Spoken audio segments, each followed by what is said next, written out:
You're listening to Crystal and Emily on Love Your Shelf, the best librarian podcast in the extensive and highly competitive field of librarian podcasts.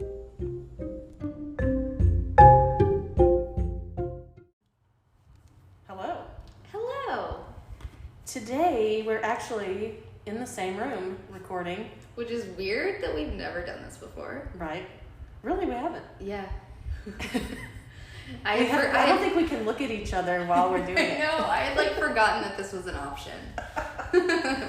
And we're also in a kind of an echoey, cavernous room because we are in between sessions of our escape room at the railroad depot, which is about to come to a close. We've been doing it this week for spring break, which has been a lot of fun. But hopefully the recording doesn't reflect too much that we're in this giant room. We're sorry in advance if a train comes through. It'll be some excitement for the episode. Yes. And it will sound like we're being run over by a train, so... We're not. Right. Even if we start screaming. So I've got quite a few books to talk about today and a few shows. I was kind of going through and looking at books that, for whatever reason, I have either returned to or have made an impression on me, or that I have recommended to somebody recently. Right. And so I'm going to kind of go through some of those. And the first one is by Travis McDade.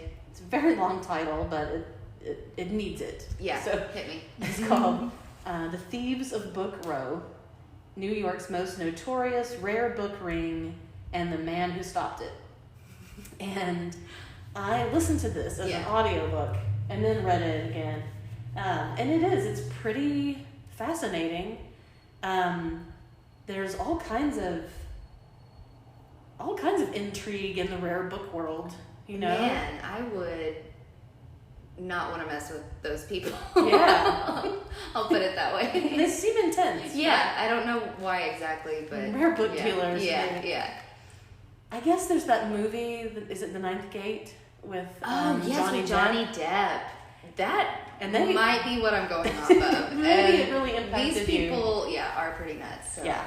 Which is a great movie, by the way. If anything, I recommend The Ninth Gate. It's a great movie. Absolutely. It's really good. And if you're a book lover, which if you're listening to this, it's pretty likely, it is made for book lovers. Yeah. First of all, it's set in these, antique bookstores, but also there's all of this texture of the pages and the sound of the pages turning and stuff. It's I don't know. It's just one of the things that stuck out to me from watching that. Yeah, and there's also crazy supernatural stuff, and I don't even. Supernatural might not even be the right word. Yeah, definitely. It's a wild ride. I'll put it that way. Yeah. It is very wild ride. But kind of on the other end of the spectrum is the real world of New York's rare book ring, and but it's kind of like a milder version of true crime. Nice. The nerd version of that. So it's a good book. And it was good. I listened to it when I was on a road trip, and it kept me awake. So that is so many points for that. Absolutely. And then another one it's one that I don't think I have stopped reading. So it's it's very long. And so by the time you get to the end of it, it's been, I don't know how long since you started it. And you're like, well, how did this start again? And it's nonfiction. It's by James Gleek, and it's called The Information, A History, a Theory, a Flood. And so as an information professional, this is about, it starts with alphabets and how, people began recording their ideas instead of just speaking something and then it's gone. Right. Oh, I would be in so much trouble if that was all I had to depend on. Same here. Yeah. And even, goes into the talking drums in Africa and how information is spread in those ways. And then all the way up to contemporary information theory. Okay. And so it's dense, but he has a really great writing style. Well, and I would think with a title like that, I would expect it to be dense. I mean, yes, if you're talking about the concept of information, that is so broad. Exactly. But he does a great job of following it through history and how now we're in this digital future, and but how we got there from like Charles Babbage and Ada Lovelace, Lord Byron's daughter, who was the first programmer in the 1800s, and then the first Babbage's engine, the first mechanical computer, and how that stuff, like the concepts of that, then led into what we now know, in the digital age. Just a loud truck passing by. Pay no attention. Yeah. That wasn't one of us. We're just gonna gun right past to That's right. Moving on.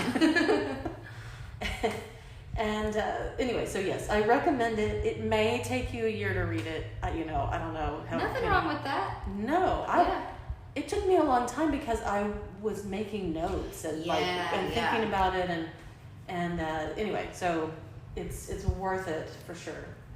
I wouldn't suggest listening to it. I would think you would want to. Well, I mean, who knows? Maybe that would be interesting. That would be a long. I was gonna say, and depends on the narrator, maybe. Yeah. Yeah. And I don't even know how many hours it would be. But definitely, if you have any interest in that kind of thing, pick that one up. That's cool.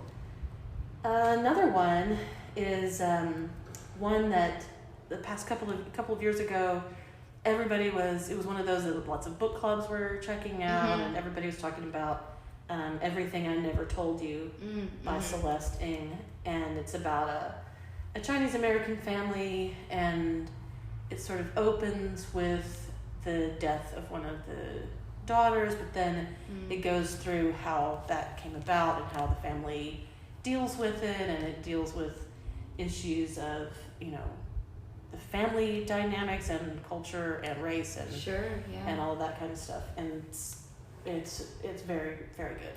That's one I've meant to pick up. I think, wasn't it like the high school might have done it as put it on a reading list, or it was required reading or something. Anyway, yes. Yeah, I'll have to revisit that. Yes, because the daughters are, they're young, they're not adults, so I can see why that would be a high school reading list for sure.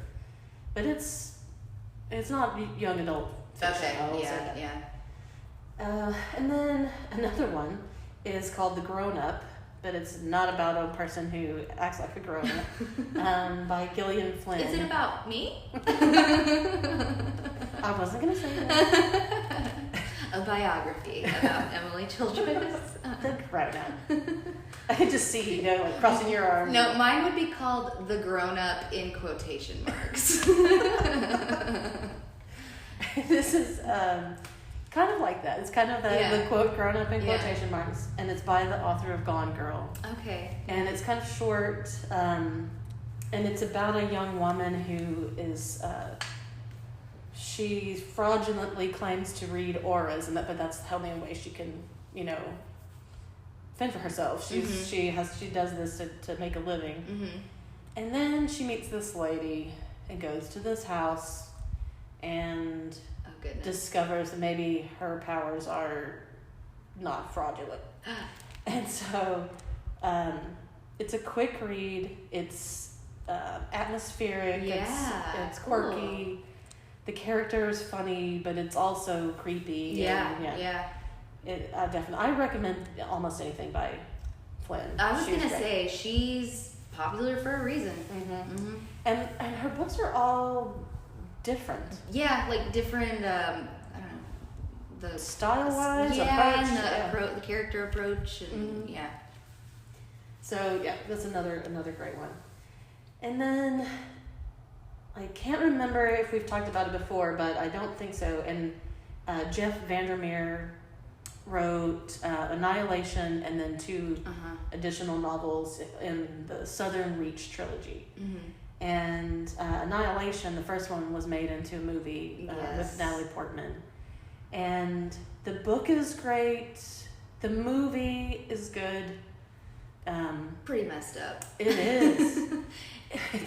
There was one particularly, I want to say creepy, but I think another word should go there, but an unsettling, really unsettling moment. Yes, really unsettling and mind-bending. Yeah.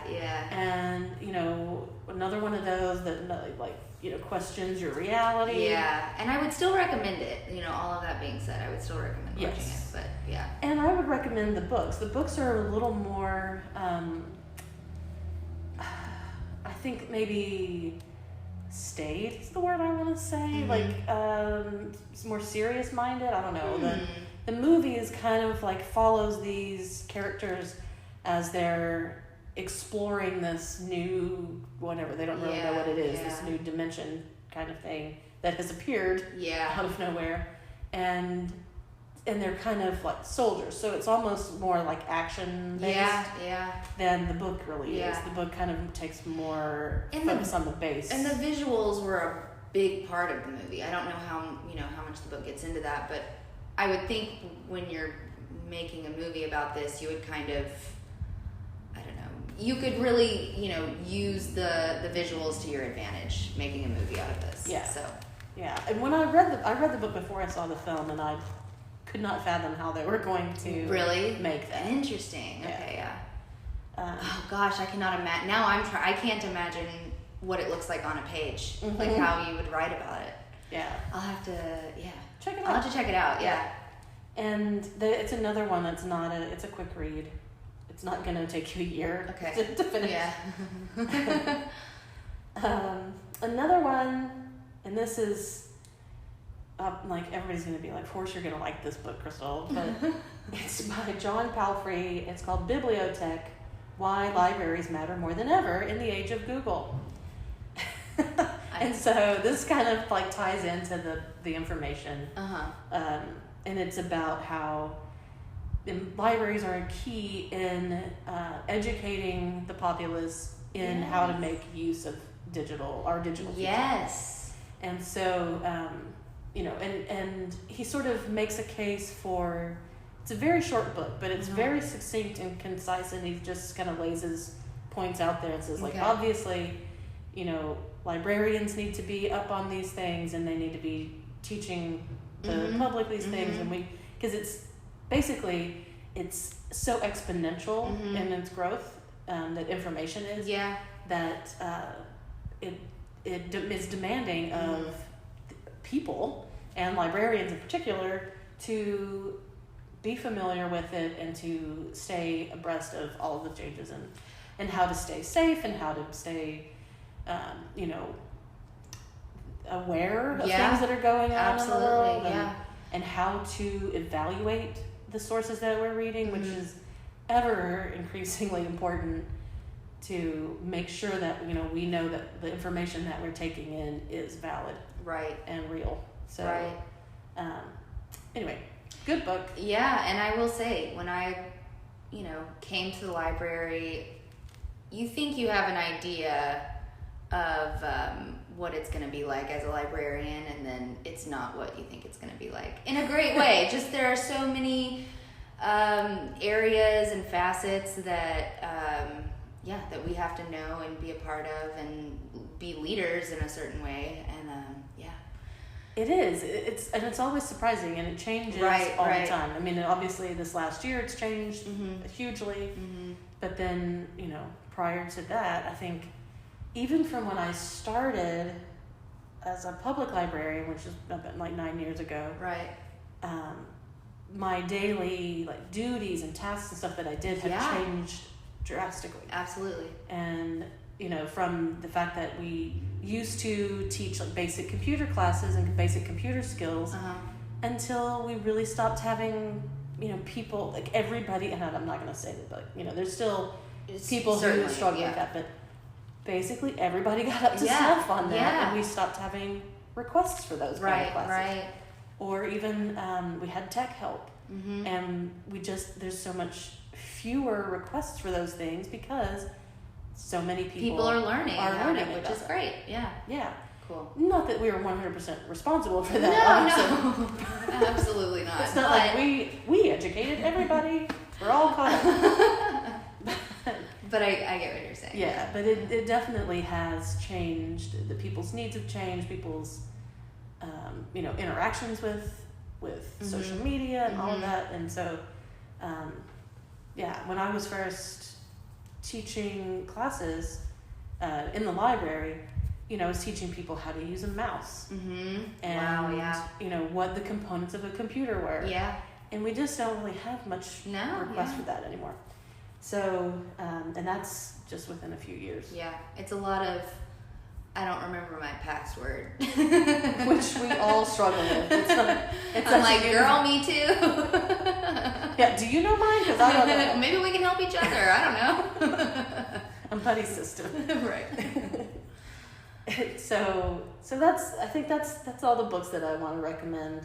And I have a few shows a couple that I started, and I'm planning to, because I'm taking some days off next week. Yeah. Planning to get into them, but I need the time.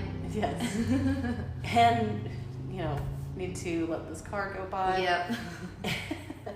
And anyway, so I don't know if I'm like 100% recommending them, but I've started. I see. Just sort of the beginning of your journey. Yes. Let us join you. Yes, exactly. And maybe you know something about it. And I'll chime in. Recommend, yes. So on Hulu is a series called Prodigal Son. And it's about a criminal psychologist whose father is a serial killer. Oh. And and the other characters are have one's a journalist. It seems to be pretty intriguing. Cool. And good actors. So cool. I'm getting started on that one. I'm interested in that. Yeah. And it's on its second season, I think, and I had never heard of it until recently. Because I saw it advertised on Hulu, and I thought it was a new show. I did too until I got into it. I think the first. Well, I kind of love that, because if it is good, I have a whole other season to watch. Exactly. That's how I like to do it. Yeah. Then there is another new one, and this one's on Stars, which they're kind of stepping up their game with. I've done a free trial with Stars. I think you can do it like once a year, and so I've used mine once last year and already once this year. And I have Nick's email address on standby for the next. They force you to do this. They really do. But it's called The Luminaries, and it's set in New Zealand in the 1860s, and there's a gold rush.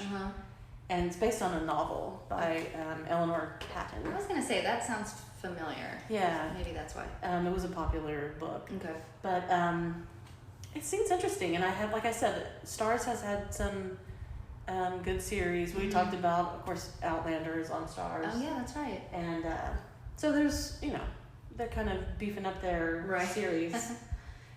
And then on HBO, there's a new season. This is not, I think I've talked about it before, but Last Week Tonight with John Oliver has started a new season a couple weeks ago. And so I love to catch up with whatever I do he's too. got. He's a great way to. It's like palatable news in a way. Yeah, he kind of takes he kind of gives like a general what's going on this week. Yeah. But then hones in on one particular thing. Right. And kind of drills deeper into that, and it's funny and profane. Yeah. Oh, definitely. But so it's amusing. Yes. For sure. Yes. And then, let's see. A series that I did complete the first season, but it's new and it's on HBO as well, is Snowpiercer. Yes. Which is a remake of a film from just a few years ago. Right. With Chris Evans. And Tilda Swinton. Yeah. Yeah. And the new series has Jennifer Connelly as Oh. one of the main characters. And then another actor who's recently been really popular and done several things, Okay. but I can't think of his name. But so the I guess the gist, the background of Snowpiercer is that climate change has taken place, and there's a new ice age essentially on the planet.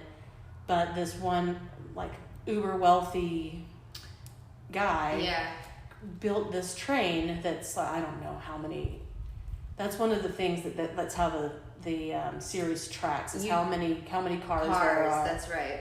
And the back of the cars are the poorest people. The poorest people who a lot of them just jumped on the train when they could. Yeah. And so they're kind of stowaways in a sense. Yeah.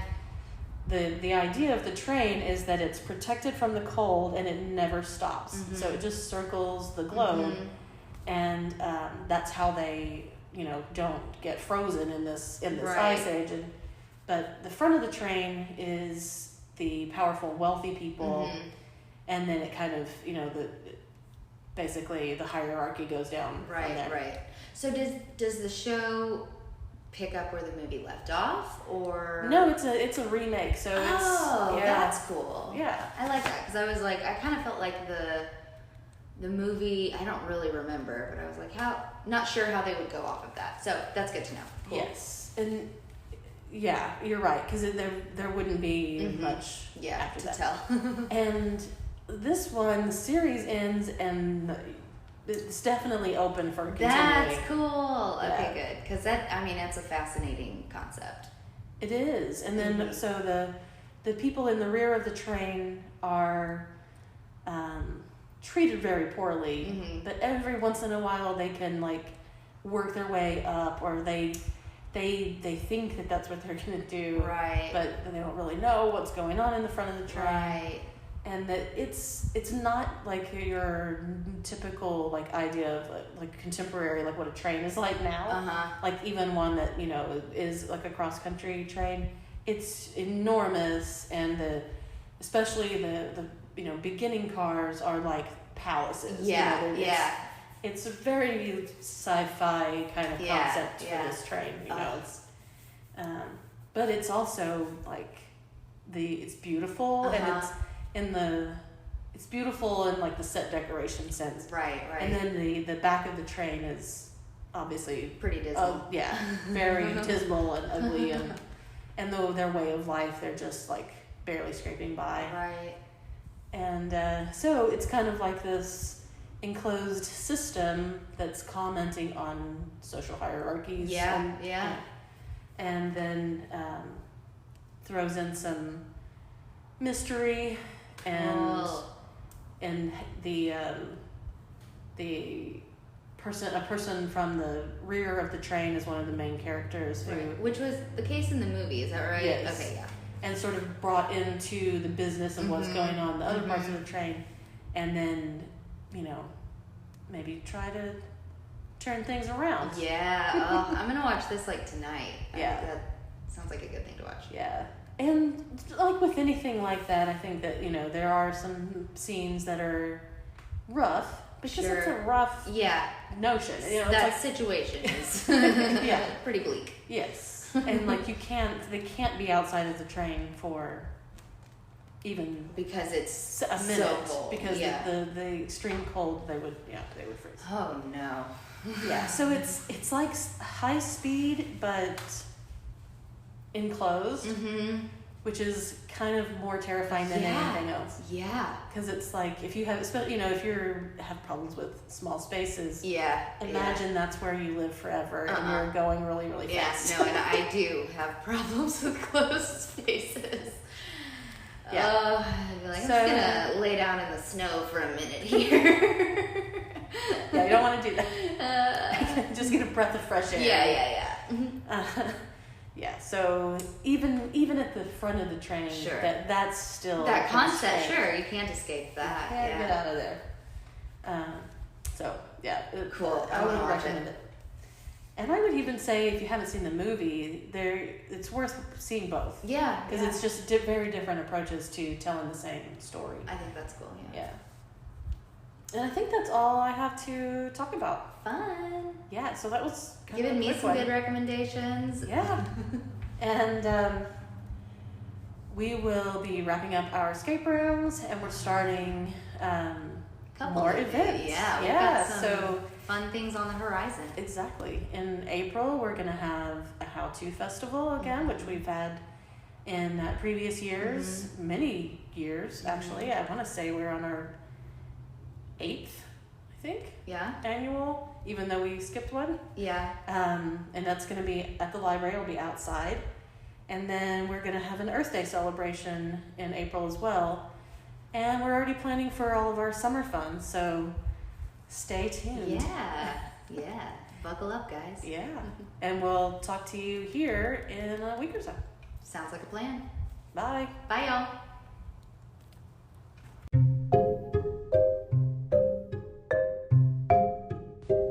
Afraid you missed one of our scintillating selections? Check out wakelet.com and you'll find a collection of all of the titles that we have mentioned on our podcast.